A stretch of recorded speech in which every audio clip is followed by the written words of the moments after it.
రెండు కలిసేటటువంటి ప్రదేశానికి మనం వచ్చాం. చాలా అనేకమైనటువంటి నదులు ఈ నీళ్ళలో కలుస్తాయి.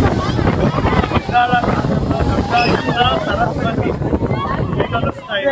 ఇంకో పక్కన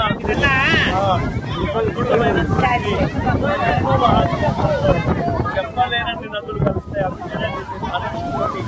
అనేక నదుల యొక్క సమూహం ఉంటుంది కాబట్టి దీనికి ఇంత ప్రత్యేకత. రామేశ్వరంలో రెండు సముద్రాలు కలుస్తాయి. అదే బంగాళాఖాతం, అదేవిధంగా హిందూ, అదే కన్యాకుమారి, బంగాళాఖాతం, హిందూ మహాసముద్రం, అరేబియన్.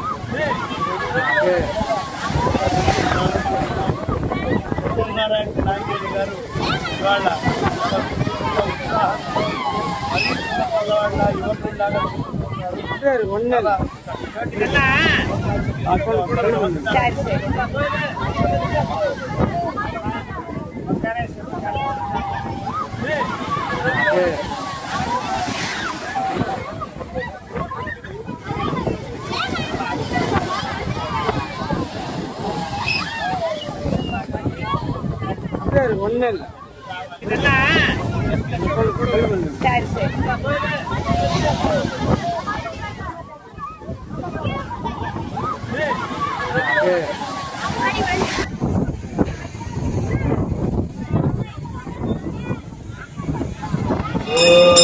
आग्नेय वायुपुत्राय धीमहि तन्नो हनुमः प्रचोदयात्. ఇప్పుడే రామేశ్వర క్షేత్రానికి వచ్చాం. అక్కడ అద్భుతంగా ఏకముఖి కొలరు ఉదయాన్నే చాలా బాగా చక్కగా మన స్ఫటికలింగం శంకర భగవత్పాదాచార్యులు వారు కైలాసం నుంచి పరమేశ్వరుడి యొక్క అనుగ్రహంతో తెచ్చినటువంటి శివలింగ దర్శనం చేసుకొని చక్కగా గోపురం నిర్మిస్తోంది కదా. ఇక్కడికి ప్లాంజరీ గారితో కలిసి ఇవాళ ఉదయాన్నే వారు తీసుకురావడం, దిగ్విజయంగా దర్శనం జరగడం అయింది. ఇంకా విశేషాలన్నీ ఒకదాని తర్వాత ఒకటి చూద్దాం. రాముడు దర్శించండి.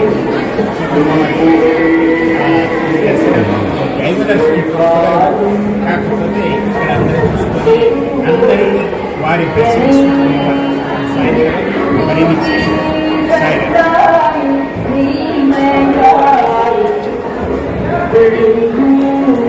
మనకి రామేశ్వర క్షేత్రానికి వచ్చాం.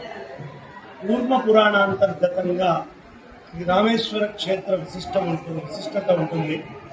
అలాగే శివపురాణంలో కూడా చాలా విశేషంగా ఈ క్షేత్ర మహాత్మ్యం చెప్పబడుతుంది. స్కాంద పురాణంలో బ్రహ్మఖండము, మహేశ్వర ఖండము రెండు ఖండాల్లో కూడా చాలా ప్రత్యేకంగా ఈ క్షేత్ర వైశిష్ట్యం చెప్పబడుతుంది.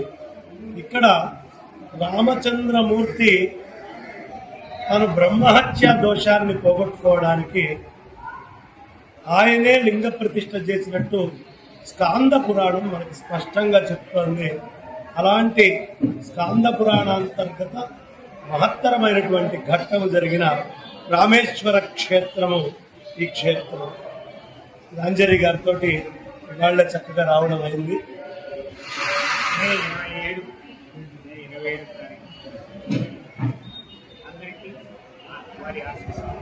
ఇది రామపాద క్షేత్రము. అలా విశేషమైనటువంటి క్షేత్రము. రామేశ్వరంలోనే రామపాదం. ఈ పైకి ఎక్కితే కొండ మీద చెరువు అది కనిపిస్తుంది. ఇప్పుడే రామపాద క్షేత్ర దర్శనం చేసుకొని త్యాగరాయ స్వామి వారు చెప్పినట్టు శ్రీరామ పాదమా నీ కృప చాలునే చిత్తానికి రావే అని ప్రార్థన చేసినట్టు రామపాదాన్ని రామేశ్వరంలో రామపాదం తీసుకెళ్ళించే స్వామివారు ఏమి చేయాలి, ఎలా లంకను దాటాలని